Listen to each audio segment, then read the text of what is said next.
Mummy मैं चार मीनार जा रहा हूँ, कुछ लाना है तो बता देना। सुना माँ, मैं चार मीनार ही जा रहा हूँ, कुछ लाना है तो बता दो। ये सूरज पश्चिम से कैसे निकला? बेटा जी आंटी।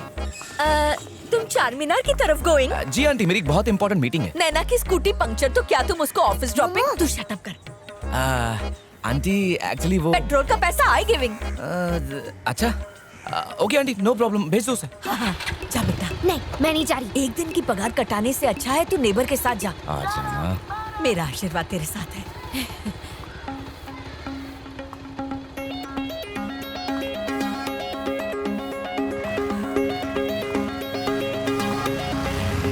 यही हुआ।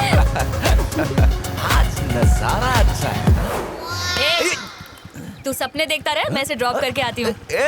अरे मैं छोड़ दूंगा ना। अरे चार मीनार ही तो जा रहा हूँ। अच्छा पेट्रोल के पैसे मत दो यार। राशन की लिस्ट, सारा सामान ले आना।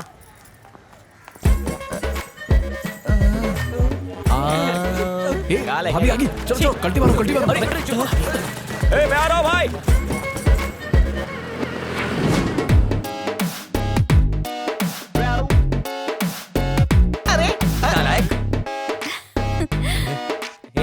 चलना लेट हो रहा है भाई। अबे जाना तू। अच्छी है ना? हाँ बहुत अच्छी।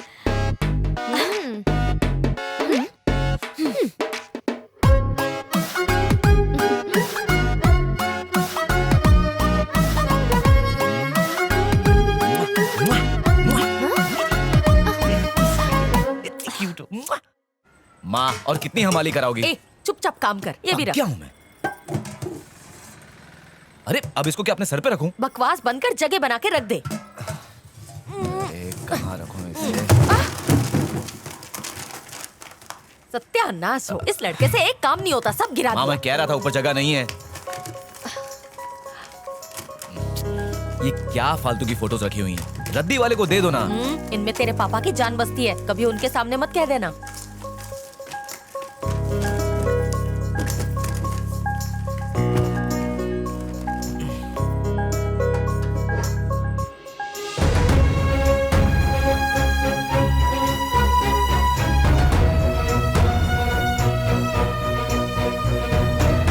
जो भी हो मुझे पसंद है। सर ये बताइए आप हमेशा खुश कैसे रह लेते हैं? वो इसलिए कि मुझे जो पसंद है मैं वही करता हूँ और यही मुझे हर वक्त भरपूर एनर्जी देता है। मैंने अपने प्रोफेशन फोटोग्राफी को ही अपना करियर बनाया। मुझे खुद यकीन नहीं होता कि ये सब करते करते मेरे 25 साल कब गुजर गए।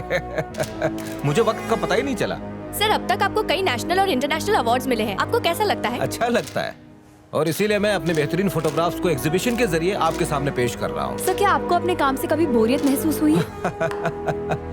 देखिए मुझे फोटो लेना बहुत पसंद है। सर आप अपनी फोटो को कैसे डिस्क्राइब करेंगे? मैं तो यही कहूंगा कि फोटो एक पावरफुल टूल है। ओके। जो एहसास से भरपूर है, इंसान को रुला सकता है और एक चीज कर सकता है, हमें भूली बिसरी यादों को फिर से एक्सपीरियंस करवा सकता है। एक फोटो ने वियतनाम वॉर को रुकवा दिया था जहां लाखों की जान जा रही थी। एक फोटो पूरी दुनिया को सोमालिया के तड़पते बच्चों की भूख दिखा सकता है, सिर्फ एक फोटो। और देखो अब तो फोन में आगे और पीछे दोनों तरफ हाई क्वालिटी कैमरास आ गए, जिससे ये और भी सिंपल हो गया है। बस अपना फोन उठाओ और क्लिक करो।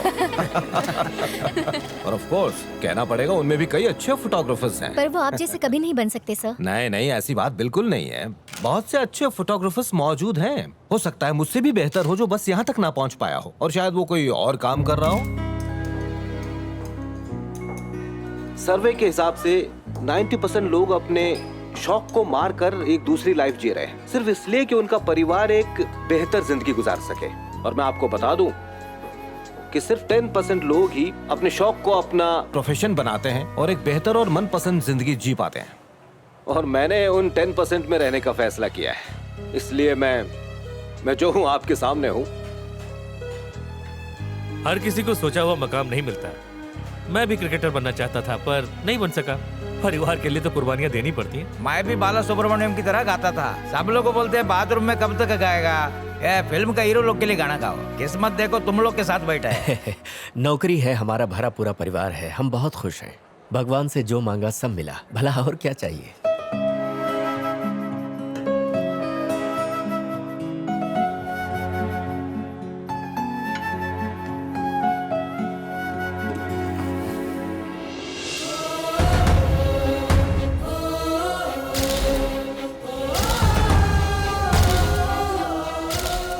अरे जो फोटो मैंने खींची थी वो इस हफ्ते भी पेपर में आई है।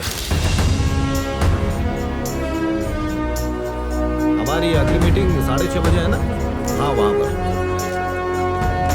Thank you sir. Photo autograph sir. Okay.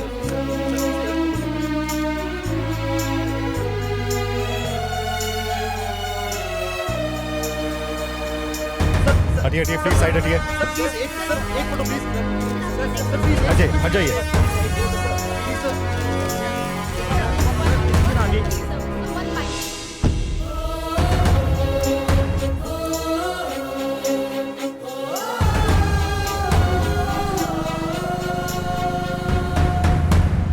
तू क्यों जिंदगी का टाइम वेस्ट कर रहा है? तेरा कभी कुछ नहीं होने वाला।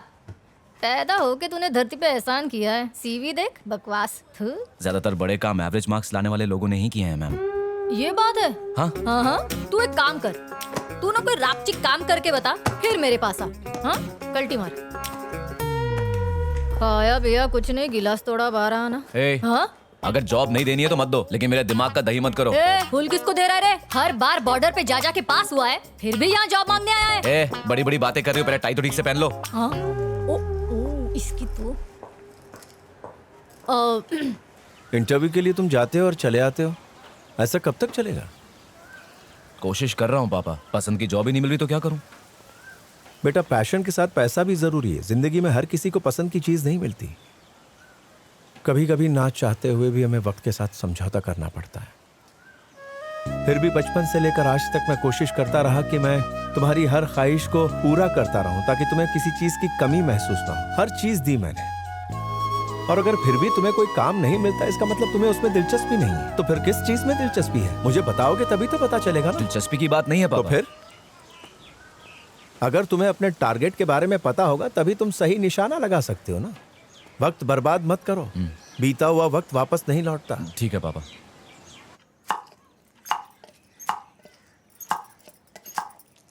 तुझसे बेटर तो ये बॉय है, कम से कम हाउस के काम में हाथ तो बटाता है। Lazy stupid girl. हाँ, मुझे पता है ये सब किसके लिए कर रहा है। बुलेट। बस बुलेट देखी नहीं कि सब भूल जाती है। देखिए ना। क्यों? इन्हें बुलेट बहुत पसंद है। अरे ये तो बहुत पुरानी कहानी है। जब ये छोटी थी तो इनके नाना के पास एक बुलेट हुआ करती थी। उस पर बिठाकर हर जगह घुमाते थे। जब ये पहली बार बुलेट पर बैठी थी तो इन्होंने ठान ली थी कि मैं भी किसी दिन बुलेट चलाऊंगी। लेकिन जब सीखने की बारी आई तो इनकी शादी हो चुकी थी, और तब से जब भी ये बुलेट देखती हैं तो बुलेट की तरह फटफटाने लगती हैं। तू चुप कर, जब देखो कुछ भी बोलती है। शादी के बाद तो ट्राई कर ही सकते थे आंटी। शादी के बाद 2 बार ट्राई करेंगे। एक अंकल को ऐसे ठोका कि ऊपर जाते जाते रह गए। उसके बाद मैं बुलेट को कभी नहीं टचिंग।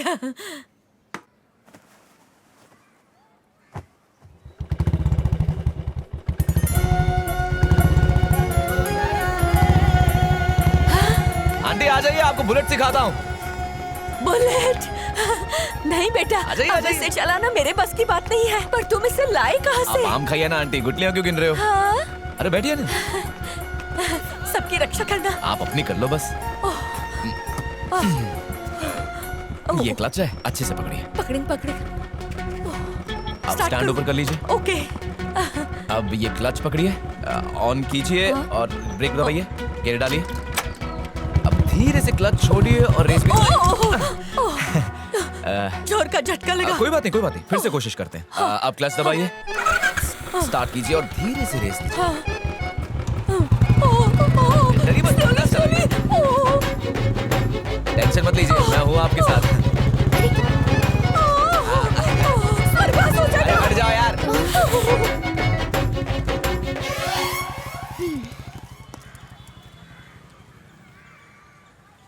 कहीं किसी को ठोक तो नहीं दिया?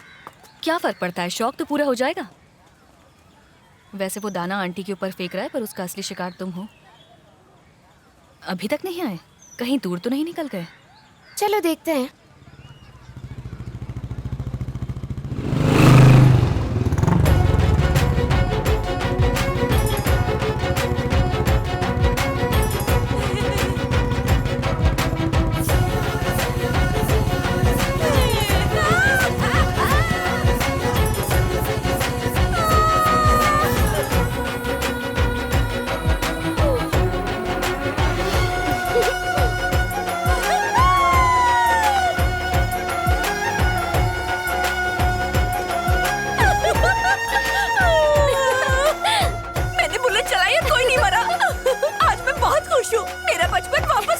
कंग्रेचुलेशंस आंटी, आप तो सीख गए।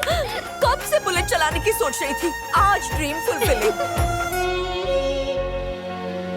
पता है मैंने आज क्या किया? क्या बुलेट चलाकर दूर गई थी। अच्छा।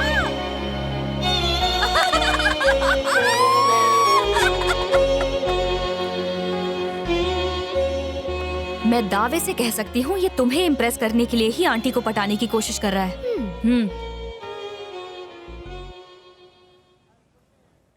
ए, कहाँ जा रहा है? आंटी की खुशी बिल्कुल वैसी ही है जैसे बचपन में मेरी हुआ करती थी। पापा जब भी मुझे सरप्राइज देते तो मैं खुश हो जाया करता था।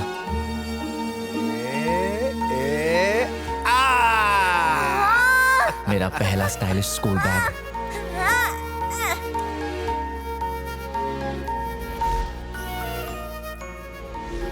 वो कलरिंग बुक, अब जरा इन पन्नों को पलटो।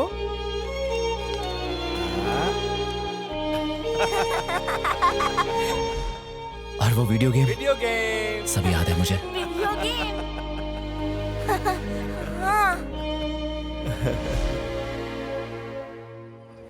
एक छोटा सा सरप्राइज भी लोगों की जिंदगी में खुशियां ला सकता है और उनका बचपन लौटा सकता है।